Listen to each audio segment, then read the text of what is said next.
Hey everyone, we got to get into this new Zillow touring agreement that's making the rounds. It's definitely interesting. I think this is just one of many things that you're going to see like this. Hey everyone, this is Race Robinson, your favorite Florida mortgage broker. And let's jump right in because this is something that just came out. I want to go over what they're saying and give you my opinion. The first reaction I had with anything with Zillow is I'm always a little negative on Zillow. I got a great lead platform. I've made money off of Zillow. I have reviews on there. But at the end of the day, I always feel like, to use a science fiction analogy, I always feel like I'm funding the evil empire when I give Zillow money as far as where they eventually could do to real estate agents and mortgage people. But with that being said, they did come out with this new agreement, and I want to give you my thoughts on it, and I'd love to get your thoughts. So Zillow's new touring agreement helps agents stay ahead of NAR settlement changes, and this is what they're saying. One condition of the NAR settlement will soon require buyers to sign written agreements with you before touring. While this may seem like an extra step for the consumer, this is a kind of agreement that can add transparency, promote open conversation, and set proper expectations with your client. That's why Zillow created a non-exclusive touring agreement now available to anyone in the real estate industry. Zillow is not required to offer consumer-facing agreements in light of the proposed NAR settlement. However, we believe we have the responsibility and opportunity to provide new tools.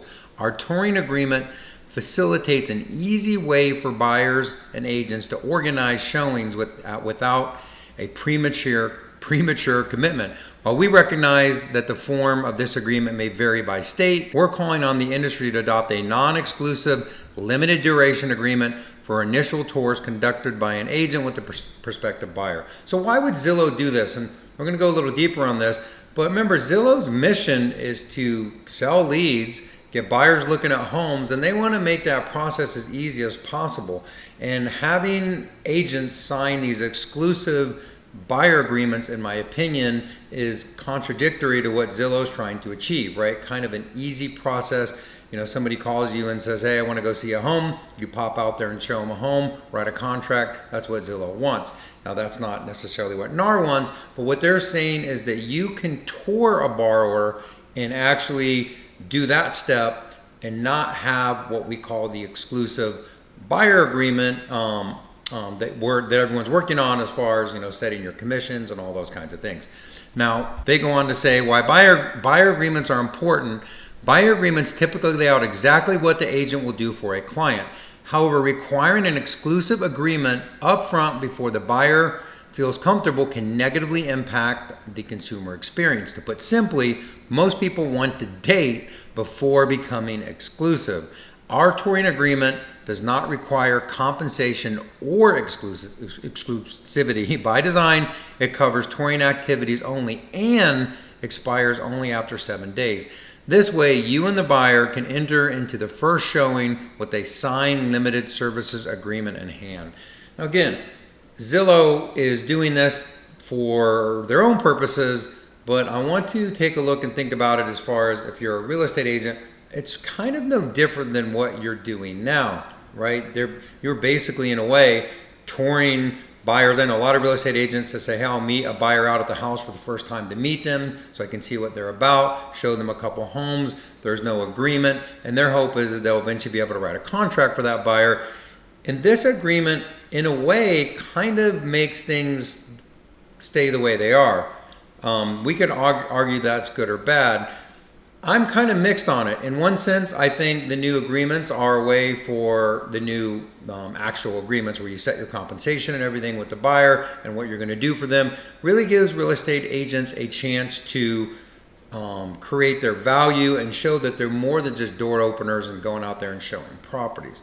If I was to argue from the other side, on the lending side, for instance, I spend a lot of time pre-approving buyers, going through their documents, doing all these things. I've literally spent a couple weeks pre-approving a buyer, verifying employments, going out and going the extra mile, creating a loan for a buyer, and actually have that buyer decide either not to buy a home or even work with another lender because there is no agreement. So I can do all that work for no reason. But I do get an opportunity to build rapport and trust with that client and they haven't had to sign any agreement for me to do their pre-approval. And that's kind of what buyer's agents do now. So I would say, in a way, there is a opportunity where I could see this to be maybe a good thing, where it gives you a chance to show a buyer home. It's kind of like you do now, without an exclusive agreement, and build that rapport and maybe use it as a stepping stone into, let's sign our exclusive buyer agreement. Especially if maybe a buyer's coming in out of town, you know they're red hot, they're likely to write a contract if they find something they like, and this may be easier for them to sign until they find a house that they maybe want to put an offer on. So again, I don't have a dog in the fight as far as good or bad, but it is another tool, and that's the way I would look at it. One of the people I was listening to was really painting this a little negatively, because it is kind of in the face of, hey, let's build our value as an agent, which I totally agree with. But you could look at it as a stepping stone for the right client that maybe you want to work with, that gives you to spend a little bit of time with them. And again, they say this is a 1-week agreement, but it really could be a 2-day agreement or 1-day agreement or whatever you want. So let's look at the agreement and see what they're saying. So there's really only 5 parts to this. So one, the sole purpose of this agreement was for the broker to consult with the buyer regarding specific properties and assist buyer in locating and touring properties. These activities collectively constitute touring services, so they're defining what touring services mean. Buyer and broker agree that they are not entering into an agency relationship and buyer is not a client.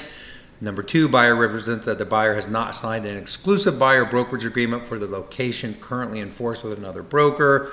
Here they're specifying the duration of the agreement, but again, this could be any duration that you want, in my opinion.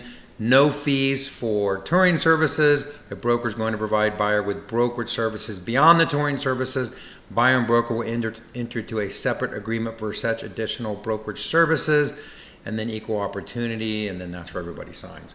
Again, you know, not to overthink it, but these kinds of things are going to come out. People are always going to try to figure out, a simple way to get people to move forward. I believe these kinds of agreements will be out there. So it's good to know about.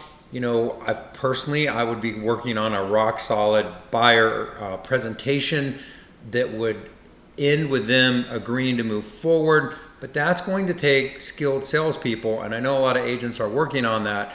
And so I do think you will get, especially less skilled agents or agents that really don't want to do that part, say, hey, I'll show you homes for 7 days, and hoping they get lucky, buyer finds something, and maybe they can write an agreement at that point. Again, positive or negative, I'm not sure. Really doesn't matter, because I think this is just one of many different creative ways that people will be using.